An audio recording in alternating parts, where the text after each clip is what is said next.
जय शिवराय मित्रांनो, आज आपण जाणून घेणार आहोत आपल्या छत्रपती शिवाजी महाराजांच्या अष्टप्रधान मंडळाविषयी संपूर्ण माहिती। मित्रांनो, अष्टप्रधान मंडळ म्हणजे काय? अष्टप्रधान मंडळात किती मंत्री होते आणि त्यांचे प्रत्येकाचे काय काम असायचे? शिवाजी महाराजांनी अष्टप्रधान मंडळ का स्थापन केले? त्याचबरोबर प्रत्येक मंत्र्यास किती पगार मिळत असे? आज आपण या व्हिडिओमध्ये या सगळ्या प्रश्नांची उत्तरे जाणून घेऊ। मित्रांनो, मागच्या व्हिडिओमध्ये आपण पाहिलं छत्रपती शिवरायांच्या शिवगर्जनेचा शब्दशः अर्थ काय।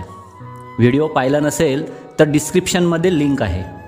छत्रपती शिवरायांचा राज्याभिषेक 6 जून 1674 मध्ये रायगडावर झाला होता। त्यावेळी आपल्या राजाच्या प्रशासनाला मार्गदर्शन करण्यासाठी 8 मंत्र्यांची परिषद स्थापन केली, म्हणून ही परिषद अष्टप्रधान मंडळ म्हणून ओळखली जाऊ लागली।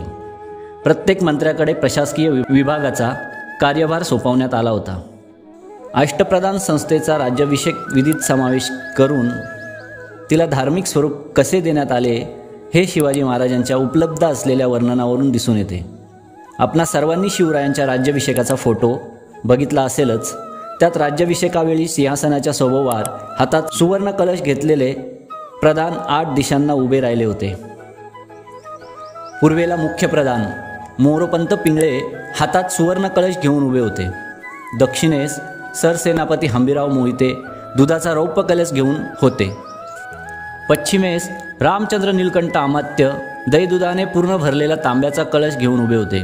तर उत्तरेस छांदोग अमात्य प्रधान रघुनाथ पंडितराव मधुपूर्ण सुवर्ण कलश घेऊन उभे होते। त्यांच्याजवळ मातीच्या कुंभात समुद्राचे पाणी व महानद्यांचे पाणी भरून ठेवले होते। उपदिशांमध्ये आग्नेयेला छात्र घेतलेले सचिव अण्णाजी दत्तो पंडित, नैऋत्य दिशेला पक्वान्नाची थाळी घेऊन सुमंत जनार्दन पंडित, त्याचप्रमाणे वायव्येस चामर घेतलेले मंत्री दत्तो त्रिमळ व ईशान्य दिशेला दुसरे चामर घेऊन न्यायाधीश बाळाजी पंडित उभे होते। शिवरायांच्या राज्याभिषेकावेळी अष्टप्रधानांची नेमणूक करण्यात आली। त्यावेळी महाराजांनी आपल्या मंत्र्यांना संस्कृत नावे दिली। ही मंत्रिपदे वंशपरागत न ठेवता कर्तबगारीवर ठेवण्यात आली। छत्रपती शिवरायांचे कर्तृत्व खूप मोठे होते। महाराज हे कर्तव्यदक्ष आणि आदर्श राजे होते। महाराजांनी गरीब दुबळ्यांना खूप मदत केली, तसेच रयतेवर माया दाखवली। प्रजेवर त्यांची खूप प्रेम होते। शिवरायांनी स्वराज्याची स्थापना केली व 6 जून 1674 मध्ये त्यांचा राज्याभिषेक झाला। तसेच महाराजांनी मराठ्यांच्या स्वतंत्र आणि सार्वभौम राज्याचा जयघोष केला। शिवाजी महाराजांची राज्याभिषेकाची कल्पना खूप व्यापक आणि प्रभावी होती। त्यांच्या या कार्यामुळे निर्विकार झालेल्या मराठी माणसाला चेतना मिळाली।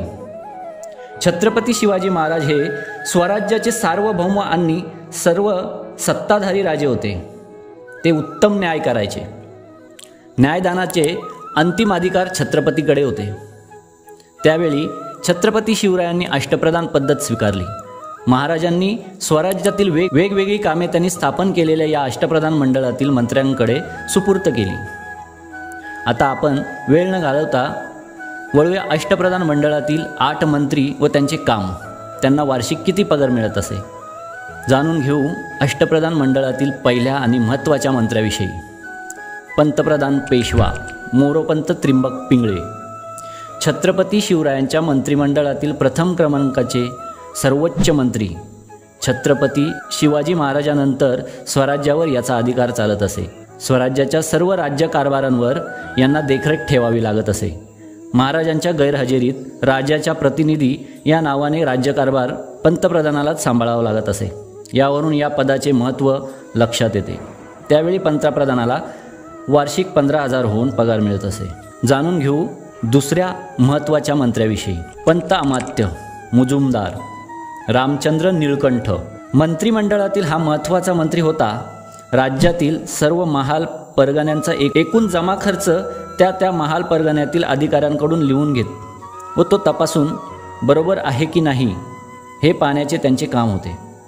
तसेच तो लिहून तपासून महाराजांसमोर सादर करणे। त्यावेळी पंत अमात्यांना 12,000 होऊन पगार मिळत असे। मंडळातील तिसरा मंत्री पंत सचिव सुरणीस अण्णाजी पंत दत्तो हा एक महत्त्वाचा मंत्री असून सर्व जाणाऱ्या पत्र व्यवहारांवर लक्ष ठेवणे हे त्यांचे काम होते। शिवरायांकडून निरनिराळ्या सुभेदारांना व इतर अधिकाऱ्यांना वेळोवेळी आज्ञापत्रे पाठवली जात.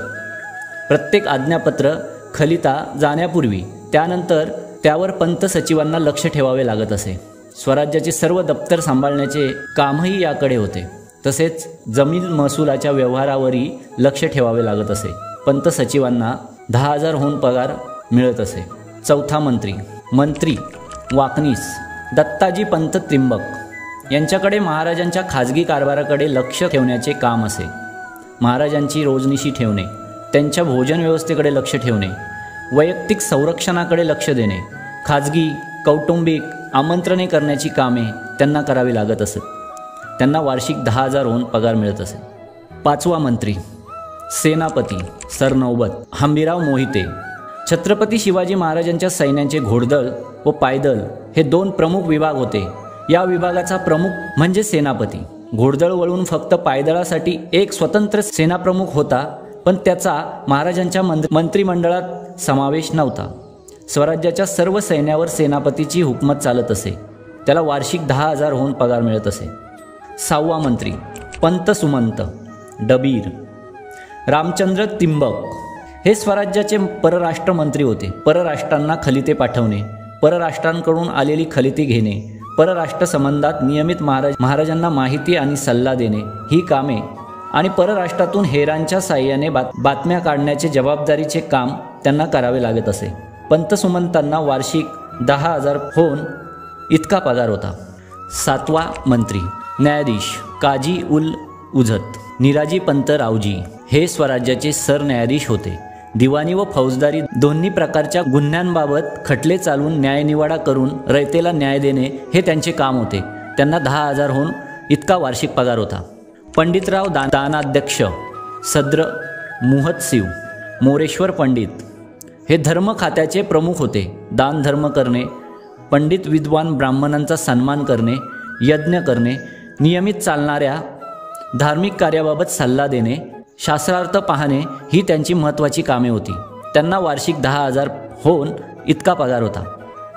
छत्रपती शिवाजी महाराजांनी मंत्र्यांची नेमणूक करताना अत्यंत दक्षता घेतली होती. राज्याभिषेकावेळी अष्टप्रधानांची नेमणूक पूर्ण झाली होती. तसेच शिवरायांनी आपल्या या मंत्र्यांना संस्कृत नावे दिली होती. सर्वात महत्त्वाचं वैशिष्ट्य म्हणजे मंत्रिपदे वंशपरागत न ठेवता त्यांच्या कर्तृत्वावर करण्यात आली होती. व्यक्तीचा गुणदोष बघून नेमणूक करण्यात आली होती. अशा प्रकारे शिवरायांनी अष्टप्रधान मंडळ स्थापन केले होते. शिवरायांचे अष्टप्रधान मंडळ आपापल्या जबाबदारीने काम करत होते. धन्यवाद मित्रांनो. आज आपण या व्हिडिओमध्ये शिवरायांच्या अष्टप्रधान मंडळाविषयी थोडक्यात माहिती जाणून घेतली आणि ती आपल्या सर्वांना समजली असेलच असे मी गृहीत धरतो. व्हिडिओ आपल्याला आवडला असेल तर लाईक करा आणि माहिती महत्त्वपूर्ण वाटली असेल तर एक सबस्क्राईब नक्कीच करा, कारण असेच नवनवीन व्हिडिओ बनवायला मला मोटिवेशन मिळेल. जय शिवराय.